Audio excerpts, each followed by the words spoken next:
sexto ano, sejam muito bem-vindos a mais uma manhã de encontro e eu espero que vocês estejam bem, se cuidando, guardadinhos dentro de casa, porque logo nós vamos voltar para a nossa rotina normal. Queridos, hoje nós vamos iniciar o nosso módulo 6, tá? E nesse módulo nós vamos conhecer um pouquinho sobre a formação do relevo, as formas de relevo que existe na Terra. É um módulo muito legal e eu sei que vocês irão gostar. No nosso encontro de hoje faremos a primeira parte, tá? As páginas 208 e 209. Então abra aí a sua apostila para você fazer as marcações necessárias comigo. Vamos lá? Nessa primeira parte, iremos falar sobre os agentes formadores e transformadores do relevo. Aí você vai falar assim, professora, mas o que são esses agentes? Quando a gente fala em agente, nós estamos tratando de algo que vai atuar, que vai agir e que posteriormente vai formar e vai poder também transformar algo. E é isso que nós vamos ver na aula de hoje. Conhecemos como os agentes formadores aqueles que vão formar o relevo, que vão originar o relevo. Nós chamamos eles de agentes endógenos, interno. São aqueles agentes conhecidos como os agentes internos, que vão formar, que vão originar o relevo, a estrutura geológica, essas paisagens lindas que nós vemos aí, tá? Nós vamos conhecer um pouco sobre eles. Conheceremos também sobre os agentes exógenos, êxodo, externo. São os agentes externos, são eles que vão transformar, que vão modelar toda essa estrutura geológica que já foi formada. Eles que vão modificar a paisagem. Por quê? Uma coisa, Sessuano, que vocês precisam guardar na cabecinha de vocês é que o relevo, ele passa por constantes transformações, tá? Ele não mantém uma estrutura estática sem transformações. O relevo está em constantes transformações. Então agora, já atente aí na sua apostila, iremos conhecer os agentes exógenos, tá? E os agentes endógenos, que são os agentes internos.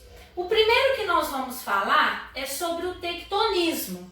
Essa palavra já não é estranha para vocês, porque nós já estudamos um pouco sobre o movimento de placas tectônicas, tá? E esse movimento de placas tectônicas é chamada de tectonismo. Quando essas placas tectônicas, vou pegar aqui para eu exemplificar para você. Quando essas placas tectônicas elas se movem, tá? Elas vão gerar transformações, elas vão gerar formas de relevo, tá? Veja bem, num movimento de placa que a gente pode falar que ele é um movimento divergente, ó, quando as placas vão colidir, pode originar a formação de quê? Das cadeias de montanha, dos dobramentos modernos, tá? Quando acontece um movimento que as placas tectônicas vão divergir, um movimento divergente, quando elas se afastam, pode ocorrer, né, uma atividade de vulcanismo, que é o que eu coloquei aqui para vocês. Tá? O que é atividade de vulcanismo? É quando aquele material magmático que nós estudamos nas últimas aulas, quando ele entra em erupção, tá? Quando ele eclode sobre a superfície da Terra, tá? E também quando as placas tectônicas elas movimentam num limite transformante, pode ocorrer os abalos sísmicos, que são os terremotos, tá? Agora, quando o centro desse choque, desses abalos sísmicos é em área oceânica, nós vamos ter os maremotos, que formam aquelas ondas gigantescas, que são os tsunamis, e que podem alterar muito a paisagem do relevo, tá? Então, aqui, olha, o tectonismo, o vulcanismo, os abalos sísmicos, eles são agentes endógenos do relevo, são agentes internos. Aí você fala assim, professora, mas por quê? Porque veja bem, essas atividades que eu falei aqui para vocês, elas podem originar as belas cadeias de montanhas que nós temos, tá? Podem originar também, né, as modificações na estrutura geológica, tá? Quando nós falamos dessas cadeias de montanhas, essas cadeias de montanhas, elas foram formadas, elas foram originadas por essa atividade aqui de tectonismo relacionada ao vulcanismo, tá? Quando vocês vão ver um falhamento nas rochas, pode ter acontecido ali um abalo sísmico. Quando ocorrem os terremotos, né, há muitas modificações, há muitas transformações na paisagem do relevo, ok, pessoal? Na primeira página aí da apostila de vocês, ó, nós temos aqui a formação de um cânion, tá? Que é um vale estreito profundo, tá? Com lados que apresentam um degrau escarpado. E nós vamos entender como que esses cânions, eles podem também ser formados, né?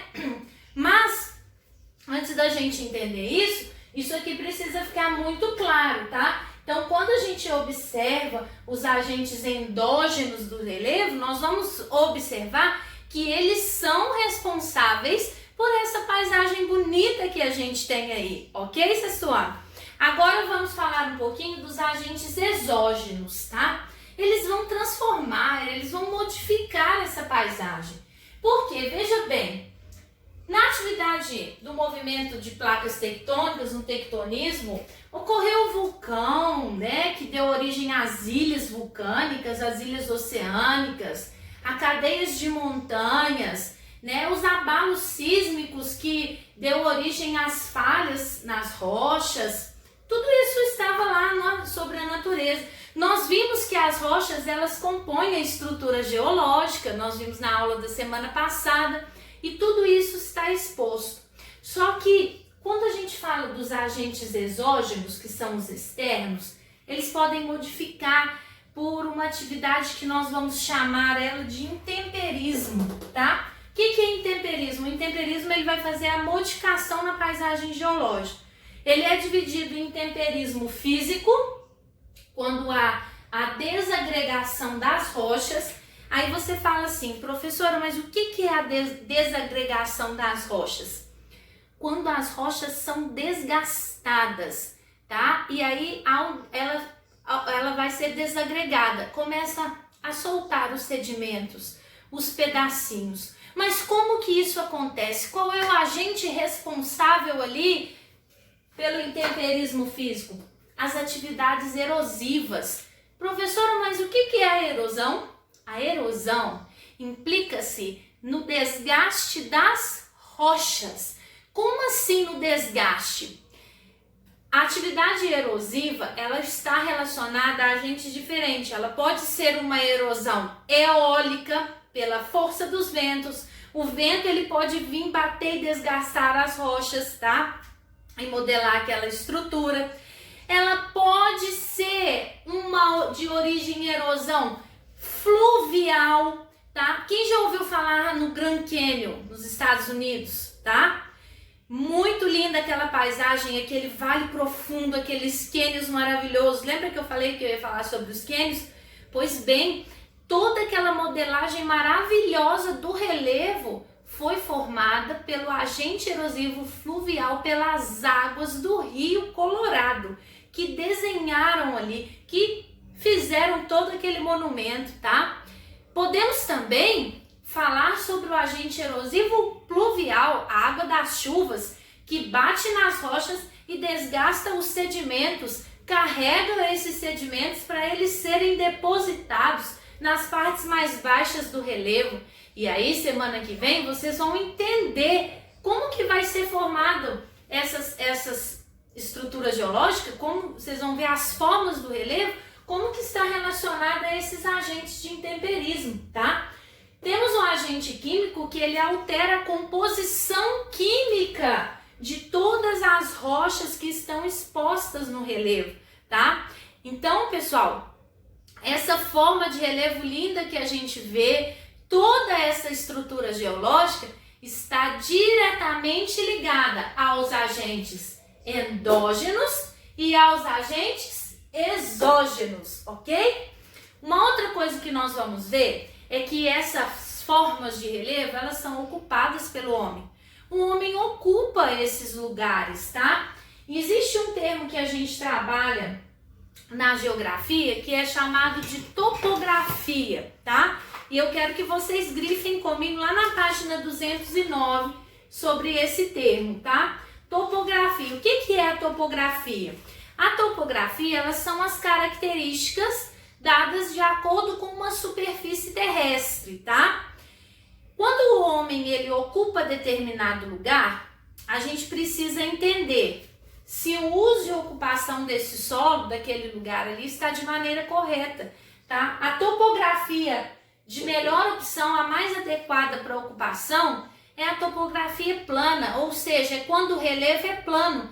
Por que quando o relevo é plano? Porque facilita a construção civil, facilita as práticas das atividades agrícolas, tá? Não requer perigo para o homem, porque quando o relevo está plano, há uma maior segurança para a construção civil, para a habitação do homem, ok? Só que nós vemos, gente, que com o crescimento da humanidade, né, não é bem assim, nem todo mundo ocupa a melhor região, né? Nem todo mundo está dentro dos padrões da topografia adequada, porque muitas das vezes nós vamos ver o contexto de ocupação irregular, que são as áreas de topografia que não deveriam ser ocupadas.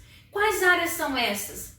As encostas de morro. As pessoas vão lá, constroem as casas naquele tipo de topografia, naquela região, e essas casas elas ficam sem estrutura, sem base.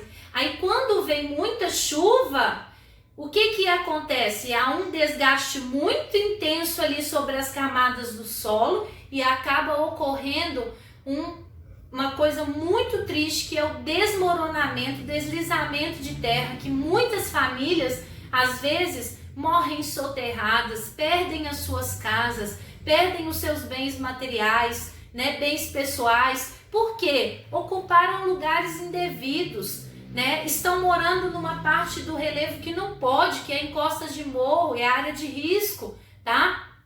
Ou também a gente observa aquele grupo populacional que mora às margens do rio, né? Que moram ali naquelas regiões que quando chove muito, né, pode ocorrer uma inundação. E isso é muito sério, porque muitas das vezes, se a água desse rio estiver contaminada, né, a casa ela pode ser inundada com essa água de enchente, que pode transmitir doenças para essa família. Essa família pode perder também os seus bens materiais. Então é muito importante que todos nós que a gente saiba qual a melhor topografia para construir as nossas casas, para realizar as nossas atividades, para a gente ocupar. E a melhor topografia para uso e ocupação humana é a topografia plana, ou seja, é o relevo plano, ok, sexto ano?